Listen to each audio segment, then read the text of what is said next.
Et pfft, à la fin de la vidéo, ce monstre y a quoi de nouveau, c'est Waifood, alors surtout tu t'en vas pas, Kel.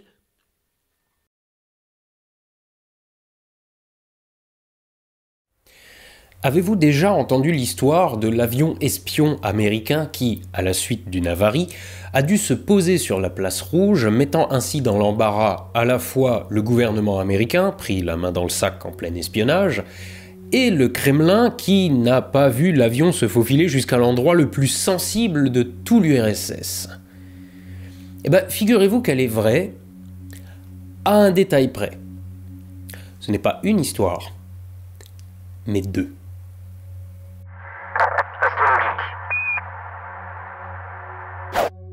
D'une manière assez intéressante, j'ai entendu à de maintes reprises des gens me parler de cette histoire, sauf qu'on est là face à un parfait exemple d'effet Mandela. L'effet Mandela, c'est la fabrication collective de faux souvenirs. Il tient son nom du fait que de nombreuses personnes pensent que Nelson Mandela est mort en prison, alors qu'il est devenu président de l'Afrique du Sud après sa libération. D'autres sont encore persuadés que le personnage de Mania, Monsieur Monopoly, qu'on voit sur les boîtes du jeu, porte un monocle, alors que non. Un autre exemple classique, c'est le « Luke, je suis ton père » dans l'Empire contre-attaque qui n'a jamais été prononcé dans le film. Bref, je vous renvoie vers la vidéo de Defecator sur le sujet si vous voulez plus de détails. Dans le cas qui nous intéresse aujourd'hui, l'histoire racontée est la fusion de deux histoires vraies. Et il est probable que le fait de les entendre de la bouche de quelqu'un sans éléments précis comme les dates, le type d'avion ou l'identité des pilotes, provoque peu à peu le mélange de deux récits d'avions entrés sans autorisation sur le territoire russe. Mais vous allez voir que les deux histoires valent leur pesant de cacahuètes. Remontons donc d'abord jusqu'en 1960 pour parler de ce que l'on appelle l'incident de l'U-2. Après la Seconde Guerre mondiale, les relations se tendent entre les blocs Est et Ouest. C'est le début de la guerre froide. Et puisqu'elle est froide, on ne se tire pas dessus, mais ça veut pas dire pour autant que des actes militaires n'ont pas lieu. Et le premier d'entre eux, c'est l'espionnage. De ce côté-là, chaque camp y va de sa créativité, et on assiste à la mise en place de plans tordus ou particulièrement ingénieux. Pensez simplement à l'opération Azorian qui a le droit à sa propre vidéo. Quoi qu'il en soit, dans les années 50, la course à l'espace n'en est qu'à ses balbutiements, et donc il n'est pas encore question d'utiliser des satellites espions. Enfin, si, il en est question, mais ils sont encore à l'étude et volent pas encore, vous m'avez compris.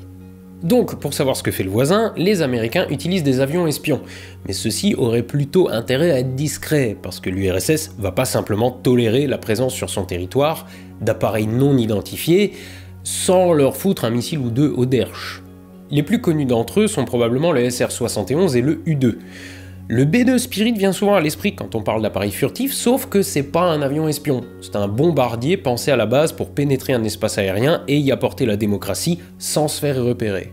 Mais dans les faits, le SR-71 et le U-2 tablent moins sur leur furtivité que sur leur inatteignabilité.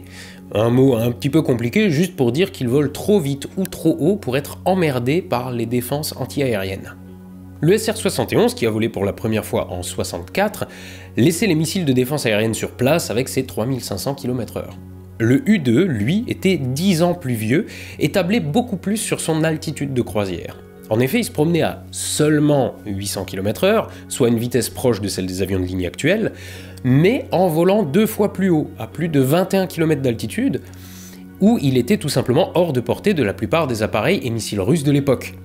Et c'est justement d'un U-2 dont on va parler aujourd'hui.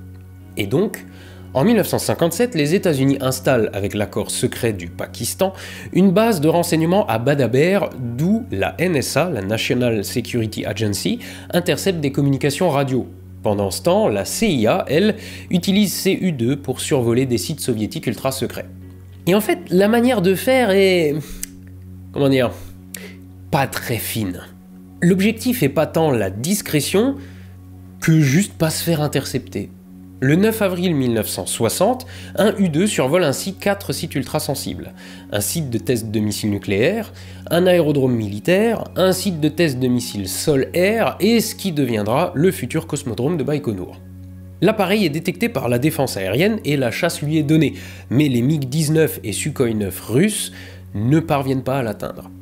Les diplomates soviétiques râlent fort suite à cette intrusion, mais les États-Unis se contentent de hausser les épaules et jouent le jeu du « Ah bah, t'as pas de preuve que c'est moi hein !»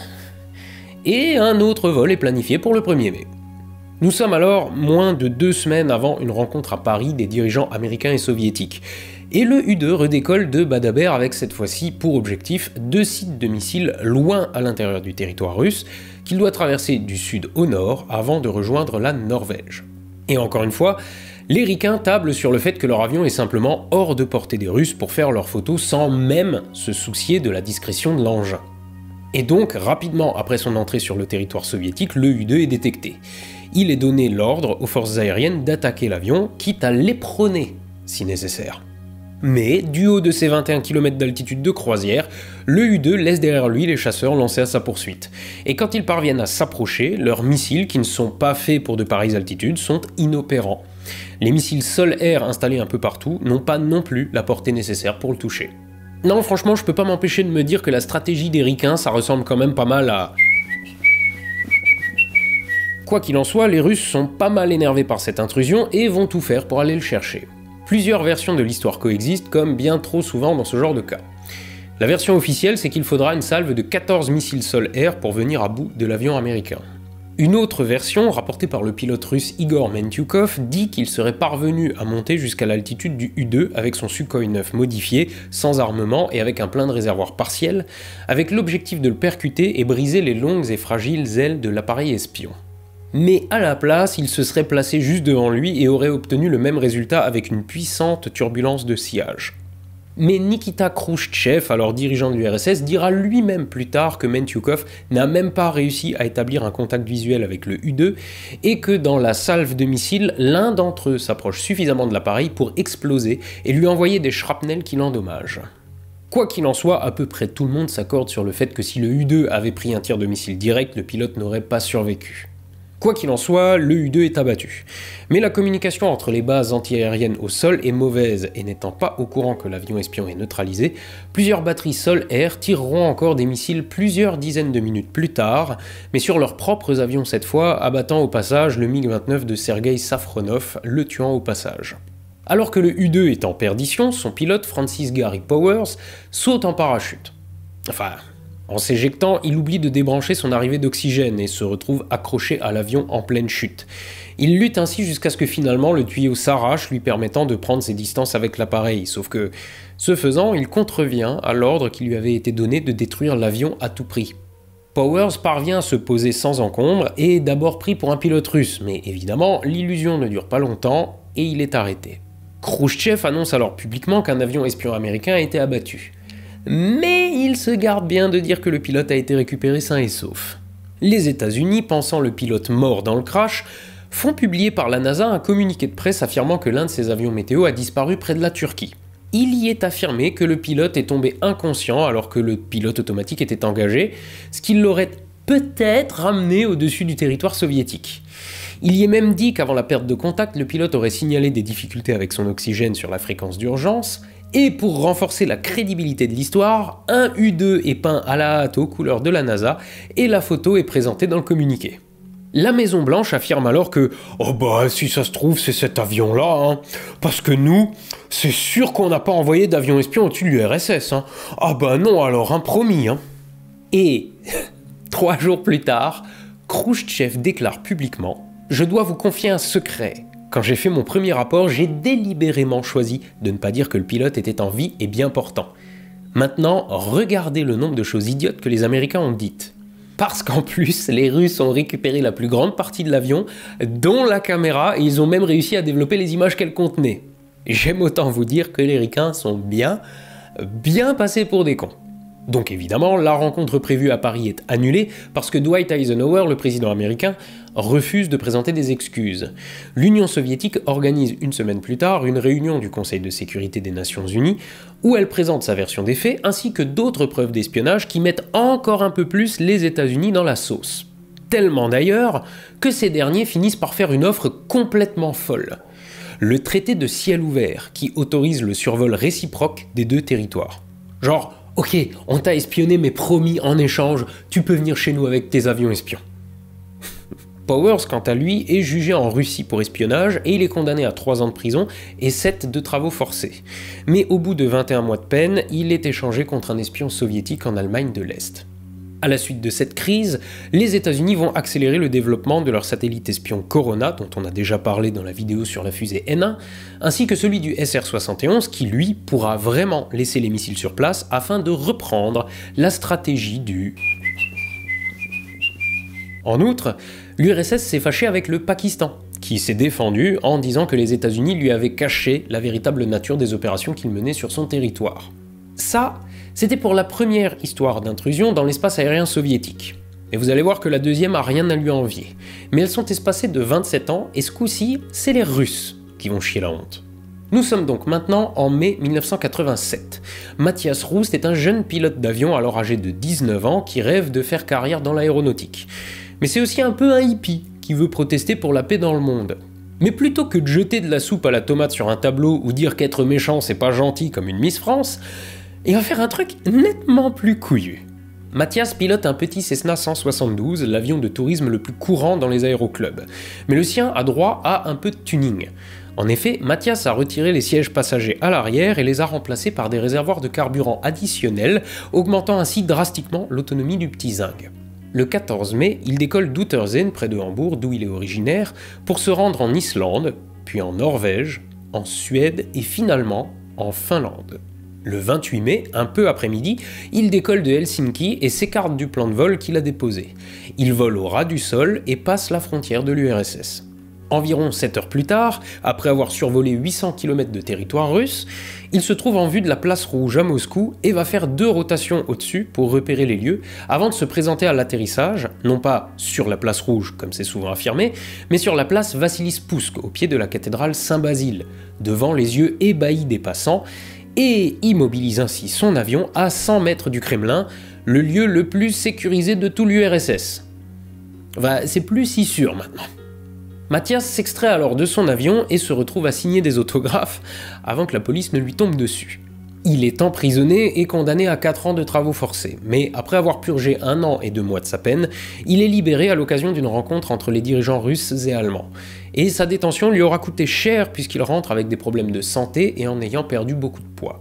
Mais surtout, il est jugé psychiquement affaibli par les autorités allemandes qui lui retirent sa licence de vol, l'empêchant ainsi de poursuivre sa carrière de pilote. Et à partir de là, sa vie part un peu en couille. Déjà, c'est probablement vrai qu'il était psychiquement affaibli parce qu'en 1989, à 21 ans, il poignarde une infirmière qui a refusé ses avances. Après avoir fait de la prison, il retourne en Russie, légalement cette fois, pour monter un business, et rentre fauché 2 ans plus tard. Il a quelques démêlés mineurs avec la justice avant de devenir hindouiste et d'épouser la fille d'un riche marchand de thé indien. Mais revenons-en à 1987. Du côté russe, c'est un peu la honte.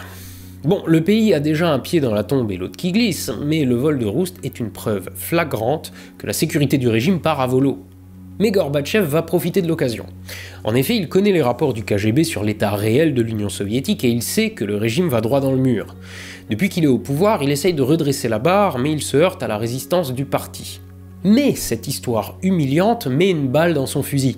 Il peut ainsi se débarrasser sans vergogne de 2 de ses opposants, le ministre de la Défense et le responsable de la défense aérienne, en les limogeant au prétexte de leur incompétence. 2000 officiers opposés à ces réformes seront évincés par la même occasion. Donc même s'il était probablement loin de soupçonner cette conséquence, Mathias Rust a permis de donner l'avantage à Gorby et aux réformistes en permettant la mise en place de la glasnost, la politique de transparence, et la perestroïka visant à redresser l'économie du pays. Bon, ça marchera pas, mais quand même. Donc, à l'avenir, si vous entendez parler d'un avion espion qui s'est posé sur la place rouge, vous saurez que c'est le mix maladroit des histoires de Francis Powers, pilote de U-2, et Mathias Rust, pilote de Cessna, mais que pour autant, chacune de ces histoires est tout de même digne d'anecdote. Levez les yeux au ciel, soyez astronogeek, et à la revoyure.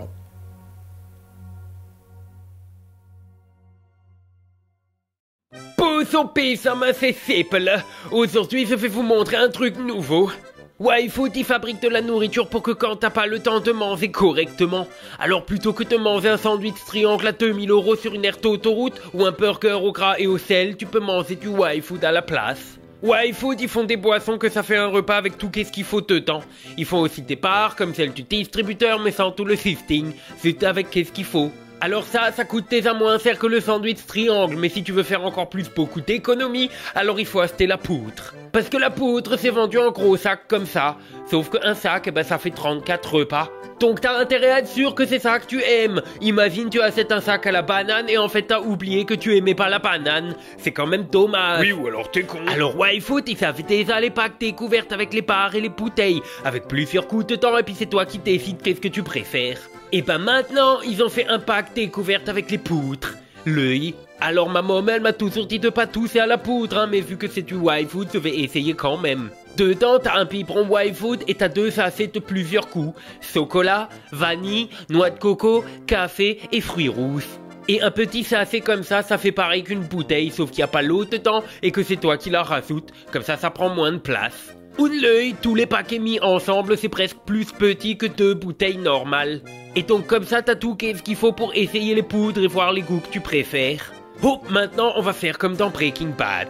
D'abord, se met de l'eau dans le biberon, ensuite se rajoute la poudre, ensuite se referme et se vérifie que c'est bien fermé, sinon se fait remettre tout partout et ma maman va m'engueuler, et ensuite se secoue bien. Dis donc, tu fais ça bien, Seppele, on dirait que t'as de l'entraînement. Ah bah yo, parce que je... Et ça c'est une question pièce du force. Et après que quand j'ai fini de secouer, hop là j'ai mon Waifoot au chocolat tout pareil que dans la bouteille. Donc si tu veux essayer le pack découverte des poutres, tu cliques sur le lien qui est dans la description ou tu utilises le code Astrono YouTube ou une 10% de réduction sur ta commande. Et mais où est-ce qu'il est passé mon biberon Waifoot? Et Astrono Geek de Stropitz, oh France, c'est mon Waifoot à moi ça. Donc tu oublies pas, le lien il est dans la description. Hop là, la réclame elle est finie. Sus. Alors, je profite que vous soyez encore là pour vous faire une petite annonce. Avec un peu de chance, si vous avez aimé cette vidéo, c'est que vous aimez les trucs qui ont trait à l'aviation, donc c'est tout à propos. Cette année, avec quelques collègues, on va mettre en avant le meeting aérien de la Ferté-Alais. C'est un meeting assez mythique en France. Il regroupe près d'une centaine d'avions de tous les âges, de l'aube de l'aviation avec des trucs aussi vieux qu'un Blériot 11, jusqu'à une démonstration en Rafale, ou une démo de la patrouille de France de près d'une demi-heure. Ça se passe donc à la Ferté-Alais au sud de Paris les 18 et 19 mai prochains. Le matin, l'aérodrome est ouvert avec les avions en exposition au sol, des baptêmes de l'air, tout un tas d'exposants, et moi et les collègues, on aura un stand où vous pourrez venir nous rencontrer. Je vais pas m'engager pour eux, mais bon, ça sera la bande habituelle, quoi. Ils l'annonceront sur leur chaîne. À partir de 13h et jusqu'à 18h, l'exposition au sol se transforme en show aérien, et cette année, en plus de tout le reste, il y aura une simulation de l'attaque de Pearl Harbor avec une poursuite entre un Zéro et des T-6. Donc venez pour nous serrer la paluche si vous voulez, mais envisagez aussi de venir pour le ronflement des vieux moteurs surpressurisés et pour l'acier qui vole à des centaines de km/h au milieu des explosions. Si vous êtes intéressé, un lien se trouve en description pour accéder à la billetterie avec un petit avantage. Le prix va aller crescendo jusqu'à mai, donc si vous êtes chaud, envisagez la billetterie quoi. Voilà, je vous en reparlerai encore d'ici là, donc rendez-vous peut-être là-bas, et sinon, de toute façon, à la revoyure.